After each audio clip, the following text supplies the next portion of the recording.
शुरू अल्लाह का नाम लेकर जो बड़ा मेहरबान निहायत रहम वाला है।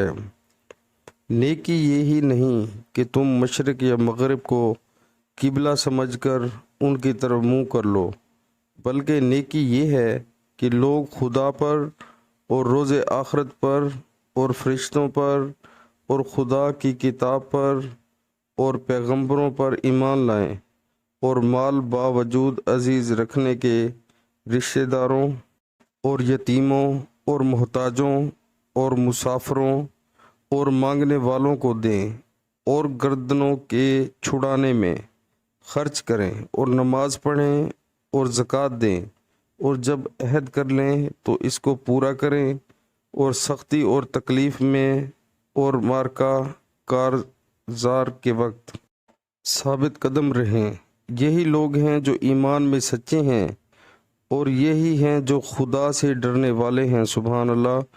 प्यारे मुसलमानों, अल्लाह ताला हमें इस कुरान पाक की आयत में बता रहे हैं कि यतीमों, मस्कीनों, मुसाफिरों, अपने रिश्तेदारों, करीबी रिश्तेदारों में जो है अपना खर्च करें। सबसे पहले उनका हक बनता है, ना कि जो दूसरे लोग हैं उनका हक बनता है।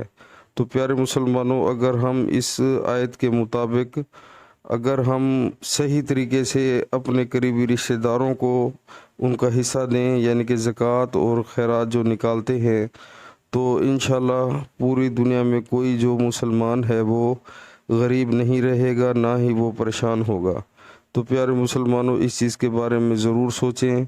सबसे पहला स्टेप यही है कि अपने करीबी रिश्तेदारों को, फिर उसके बाद अगर आप इतने मालदार हैं, अल्लाह ताला ने आपको हैसियत दी है, इस्तिताअत दी है, तो रिश्तेदारों के बाद अगर फिर भी आपके पास बहुत ज़्यादा है तो फिर आप मुसाफिरों को, यतीमों को, और जो यानी कि आपके हमसाए हैं, यानी कि जो रिश्तेदारी में रिश्तेदार नहीं है आपके, उनको लाजमी दें।